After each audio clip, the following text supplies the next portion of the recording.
Assalamualaikum warahmatullahi wabarakatuh. Baiklah, Taza akan lanjutkan materinya mengenai perilaku sesuai norma dalam kehidupan sehari-hari. Silakan disimak ya. Jangan lupa di akhir pembahasan nanti kalian komentar ya di kolom komentar. Nanti akan Taza bahas, akan Taza jawab, dan kita bisa share dan komen di YouTube tersebut. Dan kalian juga jika punya pendapat boleh lanjutkan komentarnya.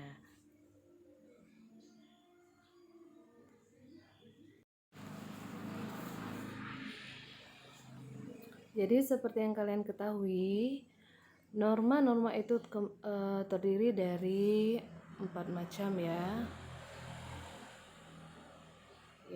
Terdiri dari 4 macam, yaitu norma kesusilaan, norma kesopanan, dan norma hukum serta norma agama. Jadi kesemuanya itu memiliki saling keterkaitan ya, hubungan dan saling keterkaitan. Norma kesusilaan, norma kesopanan, dan norma hukum akan selaras itu apabila pelaksanaannya dilandasi dengan nilai-nilai ketuhanan yang Maha Esa. Jadi kehidupan dalam masyarakat tidak akan berjalan secara selaras dan harmonis apabila masyarakat itu tidak mematuhi norma-norma yang berlaku. Jadi manusia sebagai makhluk sosial hidup dan berada di tengah masyarakat sekaligus menjadi warga dan anggota masyarakat yang bersangkutan. Jadi sudah merupakan kelaziman bahwa dalam suatu masyarakat ada norma dan aturan yang berlaku. Norma dan aturan tersebut wajib ditaati oleh semua masyarakat. Norma yang berlaku harus ditegakkan oleh komponen bangsa. Sebagai warga negara yang baik dan menyadari akan pentingnya norma kebiasaan, adat istiadat yang baik, serta peraturan yang berlaku untuk menjadi pedoman dalam kehidupan bangsa dan negara, sudah seharusnya lah mengamalkan ketentuan dalam perilaku kehidupan sehari-hari ya. Jadi harus taat terhadap norma-norma yang berlaku dalam kehidupan berbangsa dan bernegara. Taat itu sendiri artinya adalah patuh pada aturan yang berlaku. Kepatuhan harus muncul dari dorongan tanggung jawab sebagai warga negara yang baik. Jadi bukan disebabkan karena adanya sanksi oleh aparatur negara. Sikap taat akan muncul pertama kali dalam diri sendiri apabila sudah menjadi suatu kebiasaan. Contoh perilaku norma yang berlaku dalam kehidupan. Ini contoh-contoh ya nak, kalian bisa baca. Semuanya ini adalah contoh perilaku sesuai norma yang berlaku dalam kehidupan. Dalam keluarga, contoh norma yang dilakukan norma kesopanan, berperilaku sopan, mengerjakan pekerjaan rumah yang telah disepakati bersama seperti mengepel, mencuci dan sebagainya.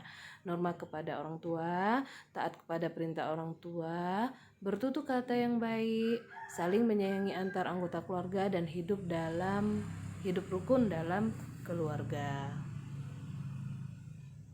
Oke. Kemudian ini contoh perilaku sesuai norma dalam menaati peraturan di sekolah ya. Nah, ini contoh-contohnya.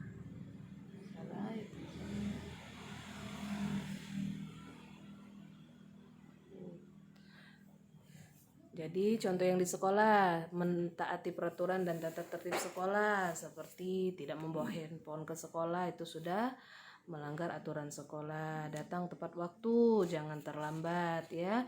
Terus tidak membolos, memakai seragam sekolah, santun terhadap guru, menyayangi teman, tidak melakukan tindakan yang melanggar aturan atau peraturan yang berlaku, tidak berjudi, tidak mabuk, dan tidak menggunakan obat-obat yang terlarang seperti narkoba. Insya Allah kalau di sekolah kita itu tidak ya.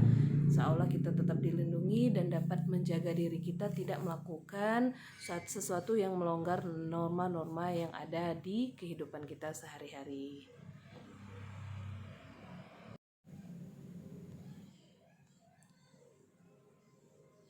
Nah, sekarang contoh perilaku sesuai dengan norma dalam kehidupan berbangsa dan bernegara ya.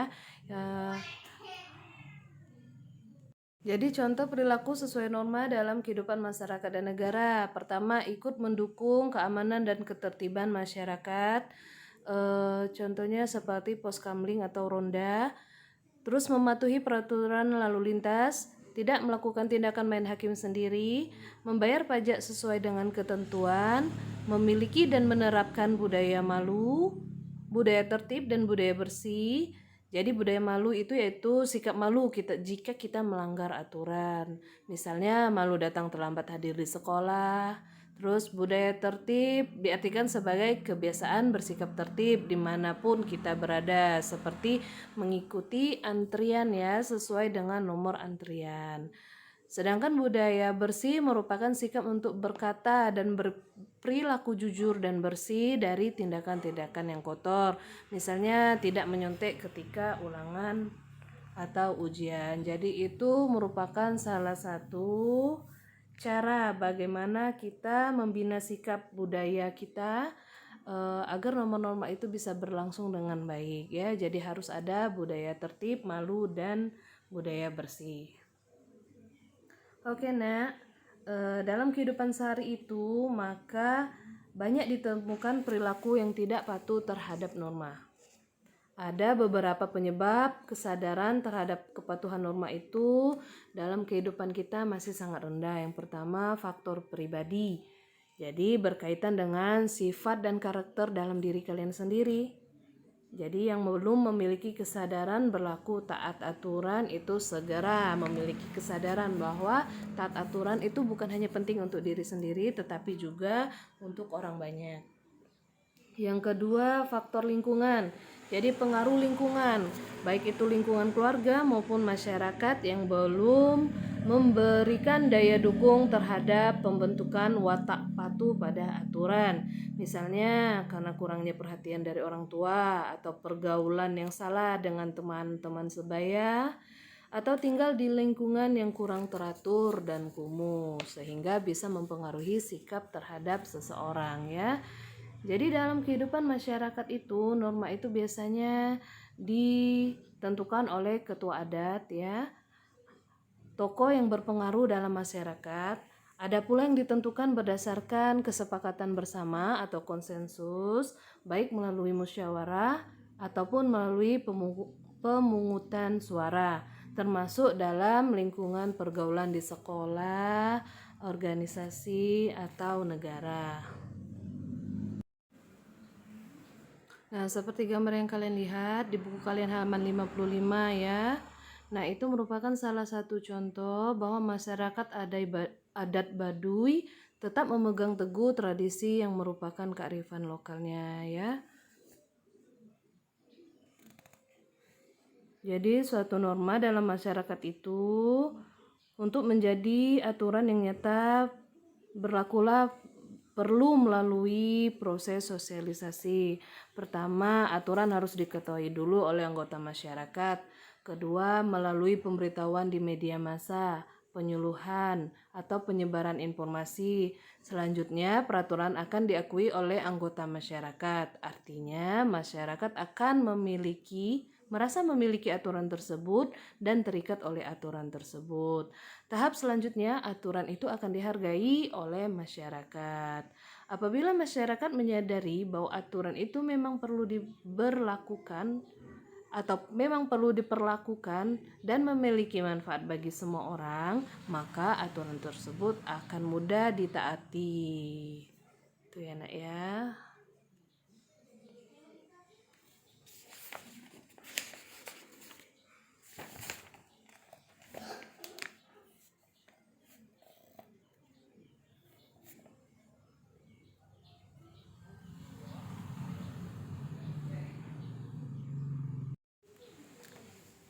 Jadi sama halnya juga dengan kalian yang di sekolah ya.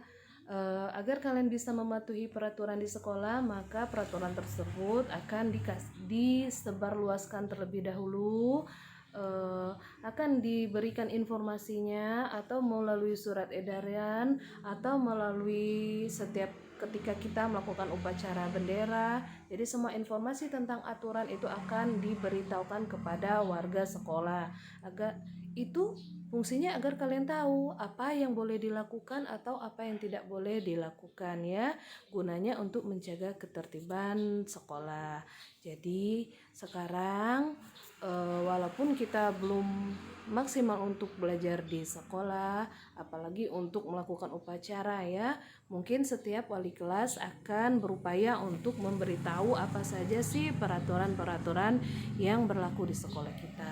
Oke anak-anak Taza, cukup sekian tentang bagaimana semua perilaku tentang norma-norma ya dalam kehidupan sehari-hari.